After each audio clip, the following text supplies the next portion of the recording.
नमस्कार, news 1 India देख रहे हैं आप। आपके साथ मैं धर्मराज सिंह। पूर्व मुख्यमंत्री हरीश रावत ने आज मतदान के बाद देहरादून के एक निजी होटल में पत्रकारों के साथ भोज का आयोजन किया, जिसमें उन्होंने पत्रकारों से कहा कि आने वाले वक्त में कांग्रेस पूर्ण बहुमत की सरकार बना रही है, जिसका प्रभाव सीधे तौर पर इस बार जनता में देखा गया है। उन्होंने मुख्यमंत्री चेहरे को लेकर कहा कि यह केंद्रीय आलाकमान तय करेगा कि किसे मुख्यमंत्री बनाना है, लेकिन इशारों में वो अपने लिए भी मुख्यमंत्री बनना स्पष्ट कर गए। उन्होंने पूर्व मुख्यमंत्री त्रिवेंद्र सिंह रावत को हटाए जाने को लेकर भी कहा कि भाजपा आज तक ये बता नहीं पाई कि उन्हें किस कारण से हटाया गया। उन्होंने भाजपा के तमाम नेताओं द्वारा किए गए बयानों पर कहा कि जिस तरह से भाजपा के नेता बयान दे रहे थे, उससे लग रहा था कि भाजपा हतोत्साहित है। प्रदेश की जनता ने इस बार महंगाई, भ्रष्टाचार और बेरोजगारी के खिलाफ मतदान किया है, इसके कारण कांग्रेस पूर्ण बहुमत की सरकार बना रही है।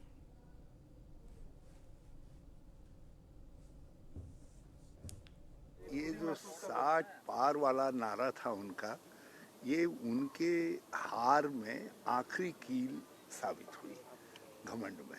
और थोड़ी जो कमी रह गई थी वो पूरी कर गए श्री राजनाथ सिंह जी, जब उन्होंने कहा 3 दें या 10 दें, किसी को क्या लेना देना, हमको बहुमत मिला है। तो ये दोनों भाजपाई अहंकार के प्रतीक थे, और अहंकारी का सर नीचा। और हमको कांग्रेस को सबक लेना है। राजनीति के अंदर राजनीतिक दलों को भी ह्यूमिलेशन होता है, मगर उसमें भी जो है हम्बल रहना चाहिए। तो कांग्रेस हमेशा हम्बल रही, इसलिए राजनीति में जिंदा है इतने साल। हमको थैंक्स करना चाहिए कि हमने उनको मिलना सिखा दिया नहीं, और मगर वो कुछ भी मिले, ये इस तथ्य को कोई नहीं झुठला सकता कि त्रिवेंद्र सिंह, जिनको 3.25 साल आपने 3.5 साल से ज़्यादा मुख्यमंत्री रखा, ये तक किसी ने नहीं बताया कि भाई इनको हटाए क्यों।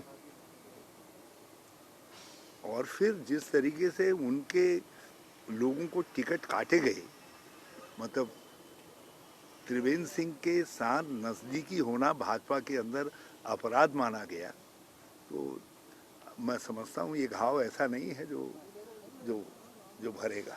इसकी मरहम हमारे मुख्यमंत्री के पास नहीं है। जनता परिवर्तन चाह रही थी। ये चुनाव हमारे और भाजपा के बीच में तो रहा ही नहीं था। मैं तो शुरू से कह रहा था, मैं चुनाव से पहले, जब रियल चुनाव जो प्रारंभ हो गया, नॉमिनेशन प्रारंभ हो गए, उससे पहले 42 पब्लिक मीटिंगें की हैं मैंने, और 22 के करीब पद यात्राएं की हैं। 22 के करीब पद यात्राएं की हैं। तो आप लगा सकते हैं कि जो है मेरे पास 64 स्थानों का फीडबैक, 64 नहीं भी होंगे तब तो ये हो सकता है कई जगह 2 बार गया हूँ, तो ये लगा करके 60 के आसपास स्थानों का फीडबैक था। मैं ये स्पष्ट तौर पर देख रहा था कि लोग जो है परिवर्तन के पक्ष में खड़े हो रहे हैं। जिस तरीके से हमारी मीटिंगों में आ रहे थे, हमारे संवाद कर रहे थे लोग, जिस तरीके से आश्वस्त कर रहे थे, तो इसलिए हमने शुरू से ही एक बात कही कि ये जो लड़ाई है वो भाजपा और उत्तराखंड की जनता के बीच में है।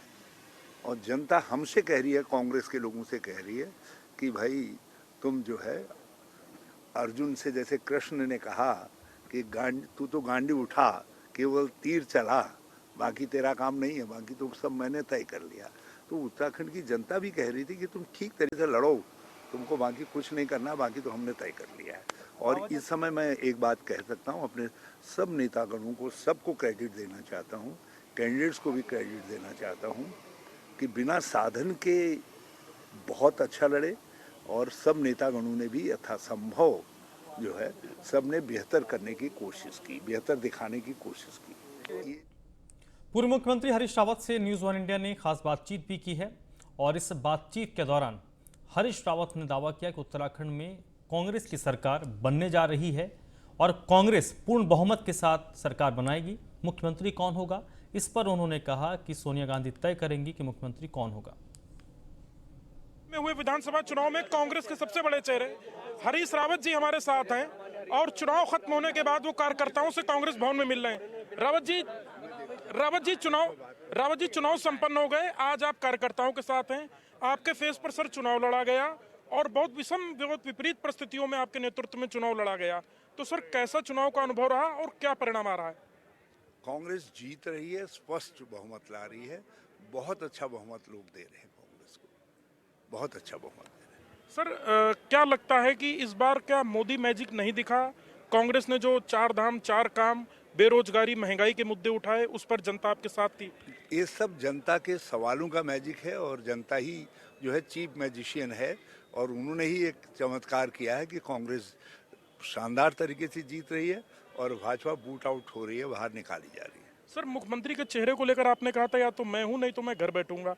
हालांकि आप कह रहे हैं कि आला कमान ही निर्णय लेगा, जबकि पार्टी के नेताओं के अपने अपने बयान आ रहे हैं। आखिर वास्तविकता क्या है सर? इसमें कोई बयान की बात ही नहीं है। सोनिया जी ही निर्णय करेंगी, कांग्रेस अध्यक्ष ही निर्णय करेंगी कि कौन मुख्यमंत्री होगा और हम सबके अनुरोध पर ही निर्णय करेंगी। जो है ये ध्रुव शक्ति है और जो मैंने कहा है कोई मुझको ही समझा दे तीसरा विकल्प क्या है। सर, एक आपका बयान बहुत वायरल हो रहा है कि आरएसएस की एक चाल थी आपके खिलाफ, कि जिस प्रकार से जब पंजाब में चन्नी जी को मुख्यमंत्री बनाया गया, कहीं ना कहीं एक आपके विरुद्ध साजिश हुई और अंत में भाजपा को आपके सामने ही आना पड़ा। तो ये इसके सर क्या मायने हैं? इसके माने वही हैं जो मैंने कहा है। सर, मेरा भाजपा बीच में से जो है ये कह करके एक कानाफूसी बड़ा कैंपेन चलाया था उन्होंने कि अब हरीश रावत तो हटा, हरीश रावत नहीं बना, अब तो चरणजीत सिंह चन्नी तो बन गए, हरीश रावत नहीं बना। तो उसमें मैंने अपने जनता जनार्दन अपने लोगों को गारंटी देने के लिए कहा कि मैं हूँ और मैं चीफ मिनिस्टर हूँ। सर, एक आखिरी सवाल है कि जो विधानसभा में हालिया चुनाव हैं, इसमें ऐसी एक चर्चा बहुत बड़ी है कि निर्दल और बसपा को भी कुछ अच्छी सीटें मिल सकती हैं और भारतीय जनता पार्टी जिस प्रकार से उनके संपर्क में कोई ना कोई संदेश है। आपका सर आकलन क्या है? हमारा बिल्कुल सीधा आकलन है, सारी लोकतांत्रिक शक्तियों के साथ, प्रोग्रेसिव शक्तियों के साथ को हम साथ लेकर के चलेंगे। लेकिन जहाँ तक सरकार बनाने के लिए सहयोग की जरूरत है, हमको पूरा विश्वास है कि हम 48 से ज़्यादा ही ला रहे हैं, तो ऐसी आवश्यकता नहीं पड़ेगी। क्या भारतीय जनता पार्टी 2016 वाली भूल करने जा रही है?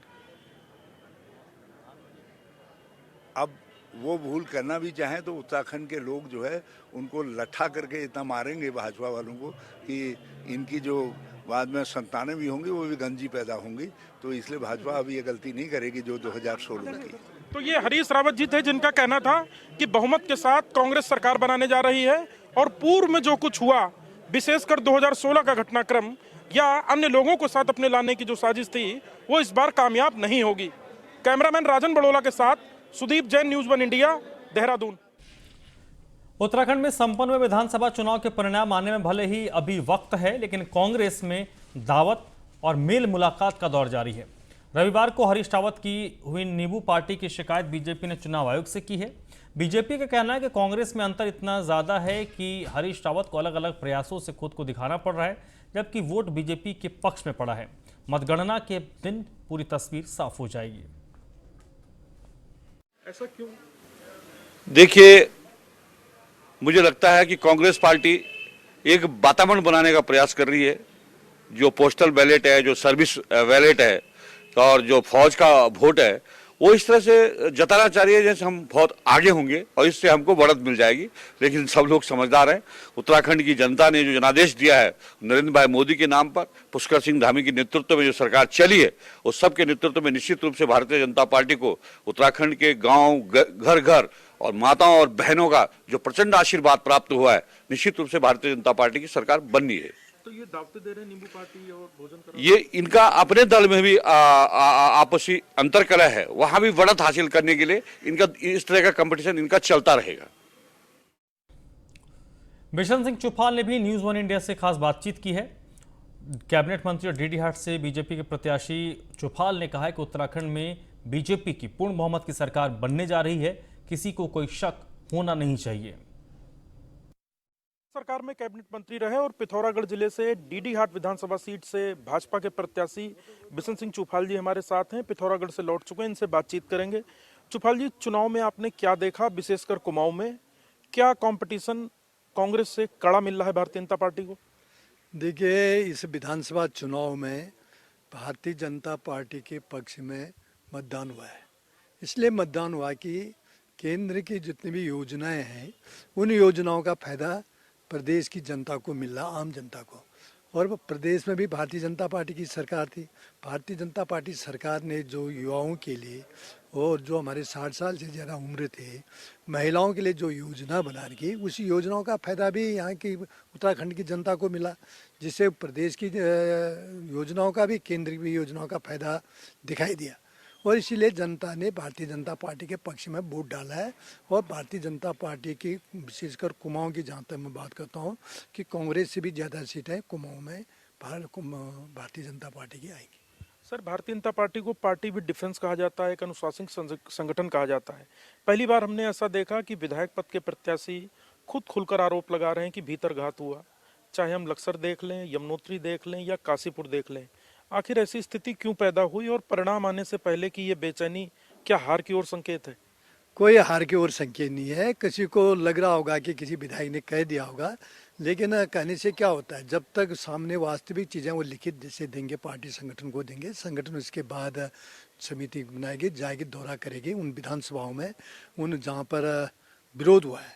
तो विरोध करने के बाद यदि कोई पार्टी का पदाधिकारी, पार्टी का कोई कार्यकर्ता यदि विरोध करते हुए दिखा तो पार्टी उस पर कार्रवाई करती है।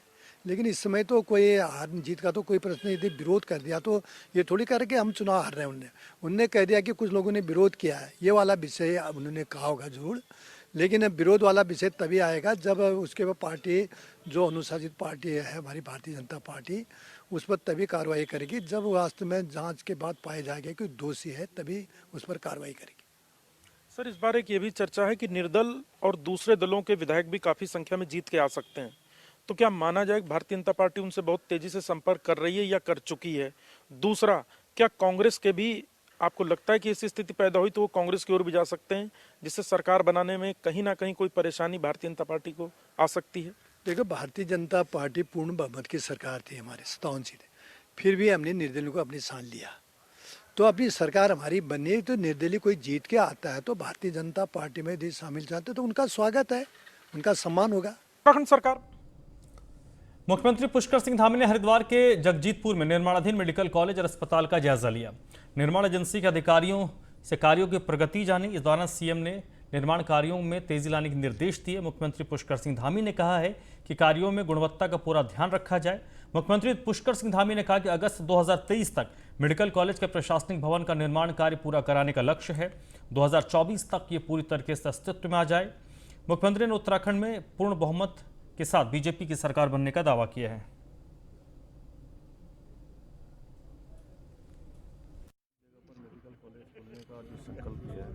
थोड़ा आगे बढ़ रही है। यहाँ पर मेडिकल कॉलेज का काम हरिद्वार में प्रारंभ हो गया है। लगा ले, मैं कर तो रहा हूँ यार। इससे काम चल रहा है, इसमें किसी भी प्रकार की कोई रुकावट न हो, किसी प्रकार की प्रक्रिया में उसकी गति तेज रहे और जल्दी से जल्दी बनकर ये मेडिकल कॉलेज तैयार, जिससे कि आने वाले समय में हमारे हरिद्वार क्षेत्र के और आने वाले जो हमारे MBBS की पढ़ाई करने वाले छात्र हैं, छात्राएँ हैं, उन सभी के लिए ये मेडिकल एक मील का पत्थर साबित होगा भविष्य में उनके विकास में। और हरिद्वार से प्रगति की क्या पा रहे हैं, कितनी? नहीं, प्रगति ठीक है, अभी और प्रगति की आवश्यकता है। हमने उनको कहा है निर्माण एजेंसी को भी तेजी से काम करें, उसमें जो भी केंद्र का और राज्य का जो भी अक्षांश वो मिलता रहेगा, उसमें कहीं कोई कमी नहीं होगी और जल्दी से जल्दी इसको पूरा कब तक। हरिद्वार में त्यौहार का सीजन आते ही मिलावटखोर सक्रिय हो गए हैं। मिलावट के कारण जनता की सेहत पर व्यापक असर भी पड़ता है। हालांकि खाद्य सुरक्षा विभाग समय समय पर ऐसे मिलावटखोरों के खिलाफ अभियान चलाता रहता है। डिप्टी कमिश्नर RS कठेत के नेतृत्व में हरिद्वार के कई खाद्य प्रतिष्ठानों पर औचक छापेमारी की गई। डॉक्टर पंकज कुमार पांडे जो फूड सेफ्टी कमिश्नर उत्तराखंड हैं, उनके निर्देश पे जो है 4 टीमें गठित की गई हैं स्टेट लेवल पर, जो है लगातार नैनीताल जिला, उधम सिंह नगर, हरिद्वार तथा देहरादून में लगातार जो है इंस्पेक्शन की कार्रवाई कर रही है। इंस्पेक्शन के दौरान जो मेनली जो है मैन्युफैक्चरिंग यूनिट्स हैं, हमारे द्वारा जो है उनको टारगेट किया जा रहा है। मैन्युफैक्चरिंग यूनिट में निरीक्षण के दौरान जो भी उसके शॉर्ट कमिंग्स हैं, जो भी निर्माण की प्रोसेसिंग में जो भी कमियां पाई जा रही हैं, हम उनको जो है उजागर कर रहे हैं तथा तत्काल मौके पे जो कमियां वहाँ पर पूर्ण की जा सकती है उनको उसको करवा रहे हैं। देहरादून में दूध की कई डेयरियों पर खाद्य सुरक्षा विभाग और विजिलेंस की टीम ने छापेमारी की। जिला सुरक्षा खाद्य अधिकारी एसपी जोशी का कहना है कि कई दूध की डेयरियों में शिकायत आ रही थी, जिसको लेकर दूध, पनीर और दही के सैंपल लिए गए हैं। अगर सैंपल में जांच के दौरान किसी तरह की खामी पाई जाती है तो डेयरी मालिक के खिलाफ विभाग के द्वारा कार्रवाई की जाएगी। आज हमारी रेड 7 टीम है। आज सुबह हम 6 बजे से जो दूध की डेयरिया है इसमें चेक कर रहे हैं, इंस्पेक्शन कर रहे हैं और सैंपल ले रहे हैं। और इसमें जो हमारी टीम है इसमें दो हमारी एक फूड सेफ्टी की टीम है, दूसरी हमारी एफडीए की विजिलेंस टीम हमारे साथ में है। ये टीम का गठन है हमारे खाद्य सुरक्षा आयुक्त महोदय के निर्देश पर कार्रवाई की जाती है। आज हमारी रुद्रप्रयाग में तृतीय केदार के नाम से विश्वविख्यात भगवान तुंगनाथ धाम बर्फबारी से ढक चुका है। मंदिर में 5 से 6 फीट तक की बर्फ जमी है। बर्फबारी का आनंद उठाने के लिए सैकड़ों की संख्या में पर्यटक हर दिन यहां पहुंच रहे हैं। हालांकि तुंगनाथ भगवान के कपाट बंद हैं, बावजूद इसके पर्यटक यहां पहुंचकर बर्फबारी का आनंद उठा रहे हैं और बाबा का आशीर्वाद ले रहे हैं। समुद्र तल से 13,000 फीट की ऊंचाई पर तुंगनाथ मंदिर स्थित है, जो पंच केदार में से एक केदार है और सबसे ऊंचाई पर स्थित है। यह मंदिर हजारों वर्ष पुराना माना जाता है और यह भगवान शिव की पंच केदार में से एक रूप की पूजा होती है। ऐसा माना जाता है कि इस मंदिर का निर्माण पांडवों ने भगवान शिव को प्रसन्न करने के लिए किया था, जो कुरुक्षेत्र में हुए नरसंहार के कारण पांडवों से रुष्ट थे। तुंगनाथ की चोटी 3 धाराओं का स्रोत है, जिनसे अक्षकामिनी नदी बनती है। चोपता राजमार्ग से तुंगनाथ मंदिर 3 किलोमीटर दूर है। कहा जाता है कि माता पार्वती ने भगवान शिव को प्रसन्न करने के लिए ये विवाह से पहले तपस्या की थी। तुंगनाथ धाम से 1.5 किलोमीटर की चढ़ाई चढ़ने के बाद 14,000 फुट का चंद्रशिला चोटी है। इन दिनों तुंगनाथ धाम पूरी तरीके से बर्फ से ढका हुआ है।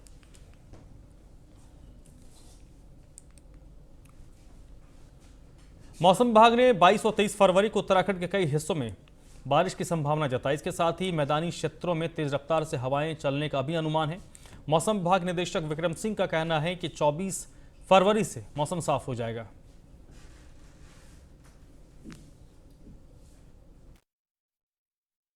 उत्तराखंड के लिए मौसम की बात करें, आज 21 तारीख फरवरी की है और मौसम इस समय तो साफ ही चल रहा है। तापमान भी करीब सामान्य के आसपास है, चाहे अधिकतम है या न्यूनतम तापमान है, दोनों ही सामान्य के आसपास चल रहे हैं। लेकिन कल 22 तारीख से जो मौसम की एक्टिविटी है वो थोड़ी बदलेंगी और आप देखेंगे कि जो एक पश्चिमी विक्षोभ है वो निकलेगा और उसका प्रभाव जो है उत्तराखंड में भी देखने को मिलेगा। तो 22 और 23 में आप ये कह सकते हैं कि जो है हल्की मध्यम तक की जो बारिश है वो प्रदेश में कुछ जगहों तक में देखने को मिलेगी, खासकर गढ़वाल रीजन और जो हमारे उत्तराखंड कुमाऊं रीजन के जो अंदर के डिस्ट्रिक्ट्स है उनमें। बाकी जो कुमाऊं क्षेत्र है उसमें isolated type activity, light activity वो रहेगी।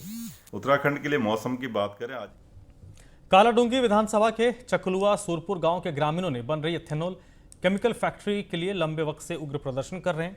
वह निर्माणाधीन एथेनॉल का विरोध लगातार जारी है। आज सारे क्षेत्र के किसानों ग्रामीण कालाडूंगी तहसील में केमिकल फैक्ट्री के अवैध तरीके से निर्माण में रोक लगाने के जमा हुए। ग्रामीणों ने जिलाधिकारी कालाडूंगी रेखा कोहली को ज्ञापन सौंपा। ग्रामीणों का कहना है कि फैक्ट्री कई मानकों की अनदेखी करके बनाई जा रही है।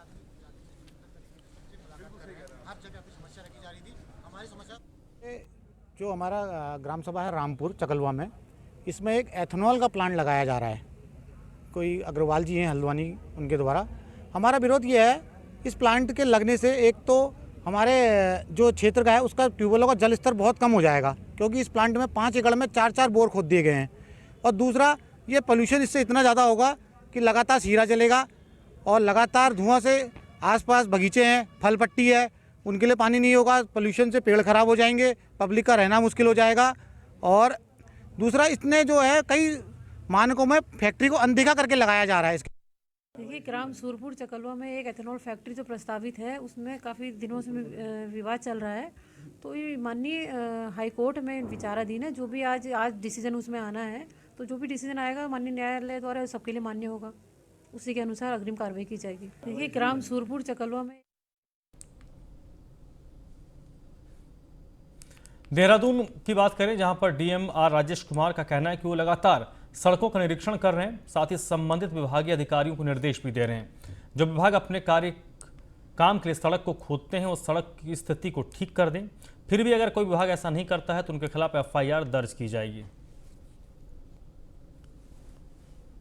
मैंने पिछले विगत 2-3 दिन से लगातार स्मार्ट सिटी के कामों का मैं निरीक्षण कर रहा हूँ और संबंधित विभाग के अधिकारियों के साथ और स्मार्ट सिटी के ऑफिसर्स के साथ भी ये निरीक्षण किया जा रहा है। और जहाँ जहाँ सड़कें बदहाल हैं, जहाँ जहाँ गड्ढे हैं और जहाँ जहाँ संबंधित विभागों द्वारा कार्रवाई व काम किया जाना है, जैसे कुछ जगहों पे जल संस्थान द्वारा काम किया जाना है, कुछ जगहों पे विद्युत विभाग द्वारा काम किया जाना है, कुछ जगहों पे ड्रेनेज का काम है, सीवर का काम है, ये जो पेंडिंग है, तो इन सभी में संबंधित कार्यदायी संस्थाओं को निर्देशित करा दिया गया है कि समय पे काम सुनिश्चित करें और डिफरेंट डिपार्टमेंट्स के बीच में जो कोऑर्डिनेशन है वो एस्टेब्लिश करें, क्योंकि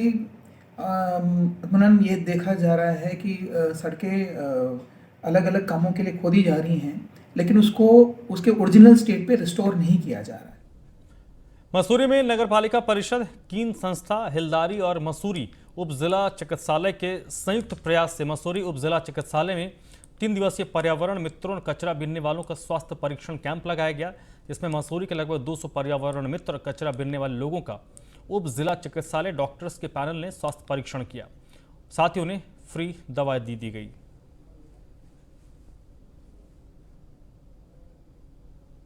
कीन और हिलदारी के और साथ ही साथ में ये अपना सिविल हॉस्पिटल के माध्यम से शहर में जितने भी पर्यावरण मित्र हैं और शहर में जितने भी कूड़ा कचरे से संबंधित व्यवसाय करने वाले लोग हैं, तो करीब 200 की संख्या यहाँ पर होने वाली है। और इस कैंप का मेन उद्देश्य ये है, क्योंकि वो लोग जो हैं कूड़े के साथ में काम करते हैं तो उसमें टिटनेस की प्रॉब्लम हो सकती है, तो इस कैंप के माध्यम से कंप्लीट उनकी सारी जाँचें जो है की जा रही हैं, चाहे आपको टिटनेस हो, चाहे हेपेटाइटिस भी हो, उनकी हाइट का भी लिया जा रहा है, उनका ब्लड शुगर और उनके न्यूट्रिशन के बारे में भी जो है जानकारी दी जा रही है। और हम ये सिविल हॉस्पिटल के सीएमओ डॉक्टर यतेंद्र सिंह और प्रदीप राणा जी के द्वारा एक कमेटी का गठन किया गया है। इस कमेटी के अंतर्गत ये कैंप लगातार 3 दिन चलने वाला है और इस कैंप के अंदर जो हम लोगों ने सबसे अनमोल चीज़ है, जो एक डायरी बना करके दे रहे हैं, इस डायरी के अंदर कंप्लीट उनका डाटा लिखा जाएगा और ये सारी की सारी, चाहे रजिस्ट्रेशन हो, ये हॉस्पिटल की तरफ से निःशुल्क हो रहा है, चाहे यहाँ पर से दवाइयाँ हो वो निःशुल्क हो रहा है और साथ ही साथ में जितनी भी जाँचें हैं सारे हॉस्पिटल की तरफ से ये निःशुल्क सुविधा प्रदान की जाती है। पालिका में हिलदारी एक संस्था है और ये जो नगर पालिका अनुज गुप्ता साहब और स्वास्थ्य विभाग के हमारे सीएमएस साहब के सहयोग से कि जितने भी पर्यावरण प्रेमी ये लोग जो काम करते हैं और जो साफ़ सफाई करते हैं, उन सब का एक पूरा हेल्थ चेकअप स्वास्थ्य विभाग की ओर से रखा गया है, जिसमें उनकी संपूर्ण जांचें और उनकी हाइट वेट सब देख के उनको RT-PCR भी किया उन लोगों का और उनको जितनी भी सेवाएं स्वास्थ्य की थी वो पूर्ण रूप से प्रदान करने की कोशिश कर रहे हैं। सर अल्ट्रासाउंड भी करा रहे हैं, जो भी इस तरह का कोई पेशेंट है उसको अगले दिन हम OPD में बुला रहे हैं, निःशुल्क उनकी जाँच होगी और निःशुल्क पर्चा बनेगा, उनकी पूरी मदद की जाएगी पालिका में। इस बुलेटिन में फिलहाल इतना ही।